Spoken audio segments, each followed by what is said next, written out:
안녕하십니까? 평화생명TV의 강신호입니다.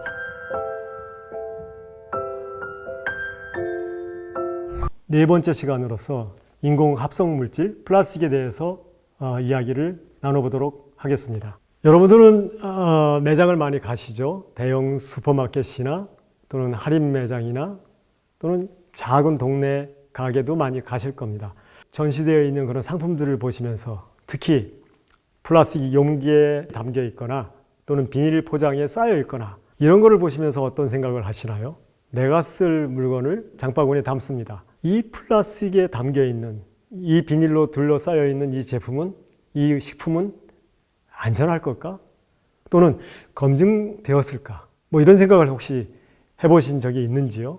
아마 대부분은 그러지 않았을 겁니다. 매대에 이렇게 전시되어 있으니까 안전하니까 저렇게 전시해 놨겠지? 검증이 된 거니까 이렇게 생산하고 있겠지? 이렇게 생각하기가 쉽습니다. 그런데 한번 잘 생각해 보세요. 비닐로 포장된 물질, 플라스틱에서 환경 호르몬 나온다는 이야기를 많이 듣습니다. 플라스틱을 태울 때 발암 물질이 나온다는 이야기도 듣죠.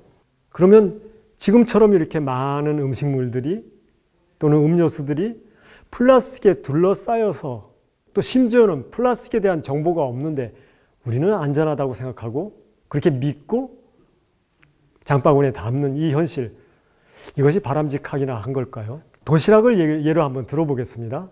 집에서 도시락을 쌓을 수 있는 형편이 안 되면 도시락 가게에 가서 일회용 도시락에 담긴 그런 제품을 삽니다. 이때 이 도시락들은 대개 스티로폼으로 된 밥그릇 또는 양념이 들어있는 그런 페트병 용기, 국그릇, 그리고 일회용 젓가락, 일회용 숟가락 대부분은 플라스틱으로 된 것들이 많습니다. 우리가 이 사회에서 사용하고 있는 이 소재들 중에는 플라스틱이 굉장히 많이 쓰이고 있습니다. 플라스틱이 처음 만들어진 것은 1907년쯤 되는데요. 이때 이것이 개발되고 난 다음에 사람들은 환호를 하기 시작했어요. 나무처럼 가벼우면서도 질기고 강하죠. 그 다음에 뭐든지 만들 수 있습니다. 찍어서도 만들고 부풀려서도 만들고 뭐든지 가능하죠. 그리고 더군다나 액체가 새질 않아요. 뭐 강한 산 같은 거를 담아도, 식초 같은 걸 담아도 얘가 부식되지를 않죠. 심지어는 가격마저도 싸니까 뭔가를 제조한다는 사람들은 대부분 이 플라스틱을 선호하게 됩니다. 1950년대부터 본격적으로 우리 생활에 들어왔으니까 실제 이 플라스틱이 우리 생활 속에 들어온 거는 70년 정도의 역사를 가지고 있습니다. 이 짧은 기간 안에 플라스틱이 이렇게 생활 전반에 걸쳐서 중요한 소재로 쓰이다 보니까 최근에 와서는 아주 큰 문제에 부딪혔죠. 바로 환경오염입니다. 플라스틱이 생분해가 되지 않는다는 치명적인 결함을 갖고 있었던 거죠. 이거는 예측을 못했어요. 그리고 이렇게 대규모로 쓰일 줄을 몰랐던 거죠. 그러다 보니까 지금에 와서 우리는 이 플라스틱으로 인해서 발생하는 그런 오염물질로 인해서 큰 위협을 직면하고 있습니다. 그 중에 하나가 바로 미세 플라스틱이죠. 우리가 알게 모르게 처리하지 못하고 그냥 방치되는 것들 또는 환경으로 유출되는 것들, 이런 그 원래의 원형을 유지하고 있는 것들은 거대한 플라스틱입니다. 이런 거대 플라스틱은 자연 속에서 잘게 쪼개지기 시작하죠. 그러면서 미세 플라스틱으로 바뀌고 있습니다. 이런 미세 플라스틱들은 결국 그 안에 들어있는 이 첨가제나 이런 화학 물질들, 이 미세 플라스틱이 작은 알갱이 자체가 생태계 속에 있는 다른 생명종한테 몸속에 흡수돼서 체내로 들어가죠. 그러다 보니까 물리적인 알갱이들이 몸에 누적되는 것도 문제이고, 플라스틱을 가공할 때 기본적으로 들어가는 이 첨가제, 즉 화학물질, 이런 화학물질이 빠져나와서 이 생체에 영향을 주는, 그래서 환경호르몬이다 또는 발암물질이다 이런 영향을 주는 이런 부작용에 직면하고 있는 거죠. 바로 미세 플라스틱은 보이지 않는 거대한 위협이다. 저는 이렇게 표현을 합니다. 문제는 첨가제가 이 플라스틱마다 다르죠. 같은 페트 재질이지만 페트병을 만들 때 쓰는 첨가제 다르고 도시락 같은 또는 두부를 담는 것 같은 그런 트레이를 만들 때 들어가는 첨가제가 다르다 보니까 같은 재질이지만 첨가제가 다르면 섞이지를 못합니다. 플라스틱을 색깔을 다양하게 써요. 색깔이 다르다 보니까 얘들을 섞어서 재순환하려고 해도 투명한 이런 원료와 같은 그런 플라스틱이 나오지 않는 문제가 생기죠. 다양하게 너무나 많은 그런 플라스틱들을 동일한 용도에다가 적용하고 있으니까 색깔도 다르고 두께도 다르고 병으로도 만들고 또는 트레이로도 만들고 이렇게 쓰다 보니까 재활용률이 점점 떨어지는 거죠. 재활용률이 나쁜 플라스틱이 우리 생활 전반에 있다 보니까 이 플라스틱으로 인해서 쓰레기 문제 처리하는데 큰 어려움을 겪고 있습니다. 플라스틱이 재활용이 어려운 이유는 세 가지로 압축할 수 있는데요. 바로 고분자 재질이다. 태우려고 하면은 나쁜 그런 오염물질이 나옵니다. 그 다음에 재활용에 영향을 줘요. 예를 들면 PVC 같은 거는 열을 가해도 녹지도 않습니다. 재활용 사실이 안 되는 거죠. 우리가 스티로폼 많이 쓰죠. 이 스티로폼 처리하기 정말 나쁩니다. 그래서 이런 고분자 재질이라는 특성. 두 번째는 너무나 다양한 종류로 만들고 있어요. 정말 종류만 해도 1000여 가지 이상이죠. 자, 세 번째 이유가 뭘까요? 너무나 많은 제품들을 플라스틱으로 찍어서 쓰고 있다는 거죠. 그러다 보니까 쓰레기가 많이 나옵니다.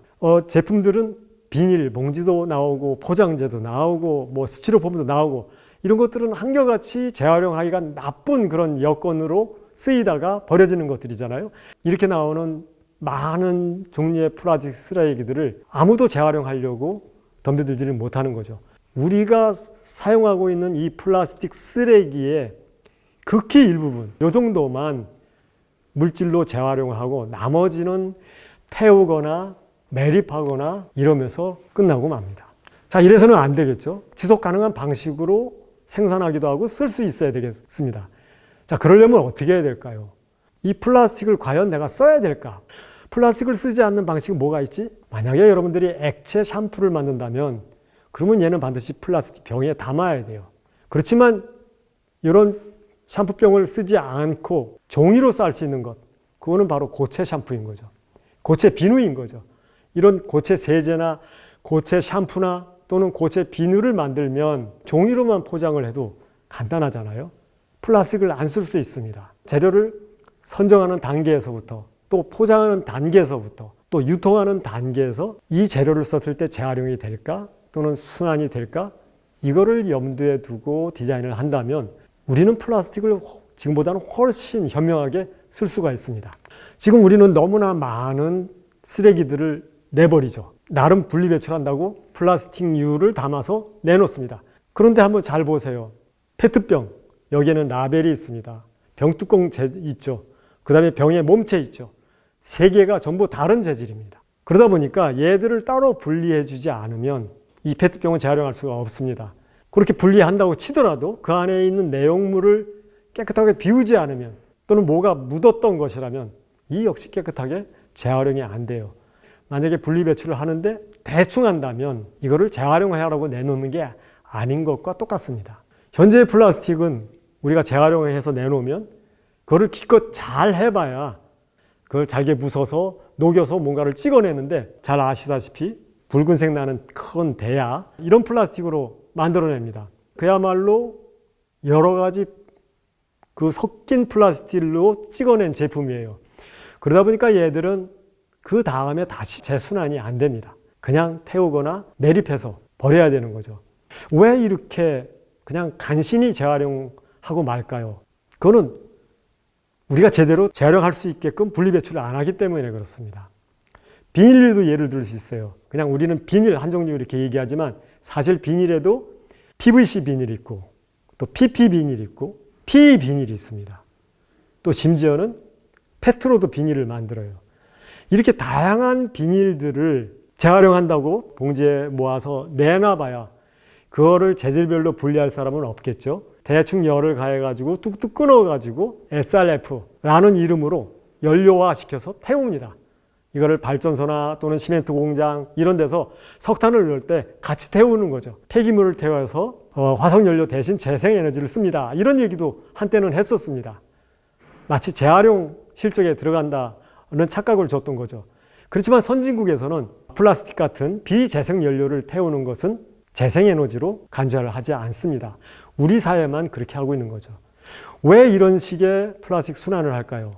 우리는 지금과 같은 순환이 아니라 제대로 된 순환을 해야 됩니다. 페트병에서 페트병을 만드는 거죠. 이래야만 완벽하게 페트라고 하는 원료 플라스틱을 다시 페트라고 하는 그런 병으로 만들고 이것을 또 다시 녹여서 원료를 만들고 페트로 순환하는 거죠. 그런데 현재의 순환은 아까 말씀드린 것처럼 그렇게 붉은 대야 또는 뭐 하수구통 이런 거를 만드는데 그치지만 요즘 많은 지자체나 환경단체들이 노력을 해서 어느 단계까지 가냐면 페트병들을 재활용하면서 옷을 만듭니다. 폴리에스터 섬유를 만드는 거죠. 이거는 비교적 한 단계 진전된 순환입니다. 그렇지만 이런 폴리에스터 옷, 합성 섬유 옷 이것도 사실은 재활용이 되지 않아요. 결국 태우거나 다른 용도로 쓴다거나 이렇게 하고 있죠. 즉 페트에서 합성 섬유 옷을 만드는 담요를 만드는 이런 방식이 아니라 플라스틱 순환의 최종 목표인 페트병에서 페트병으로 또는 요람에서 요람으로 가는 이런 순환을 일으키려면 우리 사회에서 정말 실천해야 되는 몇 가지 단계가 있어요. 먼저 플라스틱을 거부하자. 그러려면 비닐봉지 쓰지 말자. 일회용품 쓰지 말아요. 가급적이 순환이 되는 종이나 다른 재료, 이 자연에서 얻을 수 있는 재료 이런 거를 쓰고 플라스틱을 거부하는 거죠. 단순한 삶을 우리는 추구해야 되는 거죠. 물질 만능주의, 우리 집에 신기한 물건이 많아, 비싼 물건이 많아 이런 물질주의 벗어나야 됩니다. 우선 우리가 생활 방식을 바꿔야 되는 거죠. 그러면서 내 집에서 나오는 물건들, 나한테는 쓸모가 없지만 여전히 가치가 있습니다. 아직 성능을 발휘할 수 있다면 남한테 주고 또는 이 재질로서 다시 녹여서 다른 재료가 될 수 있다면 이것 또한 재활용으로 내놓을 수 있는 거죠. 이렇게 주변에서 아껴 쓰고 나눠 쓰고 바꿔 쓰고 다시 쓰는 이것도 순환의 실천에 중요한 그런 역할이기도 하고요. 네 번째로 말씀드릴 수 있는 것은 고쳐 쓰는 겁니다. 철물점 같은 것에 가서 필요한 부품 또는 자재를 사오고 그리고 내가 자꾸 이 노하우를 찾는 거죠. 아, 전기를 어떻게 연결하면 되지? 또는 용접은 어떻게 하면 되는 거지? 그래서 목공을 배운다거나 이런 노력을 하는 거죠. 이런 노력들이 우리 삶에 있어서 자꾸 창의적인 아이디어로 또는 창의적인 역량으로 자리 잡게 된다면 그러면 우리는 플라스틱을 1차적으로 안 쓸 수 있는 그런 삶을 살 수 있고 쓰더라도 순환이 가능한 방식으로 또는 재활용이 가능한 방식으로 쓰는 노력들이 정말 많아질 겁니다. 그럴 때 비로소 우리는 기후위기를 늦출 수도 있고 앞으로 바라봐야 되는 그런 생태적인 삶으로의 생태적인 문명으로의 전환이 가능할 거라고 저는 생각합니다. 자, 여기까지 모두 4차례에 걸쳐서 기후위기의 원인에 대해서 인문학적인 관점에서 우리가 정찰을 해봤고 대안에 대해서 고민을 해봤습니다. 지금까지 시청해 주신 여러분 대단히 감사합니다. 저는 대한에너지기술연구소의 강신호였습니다. 감사합니다.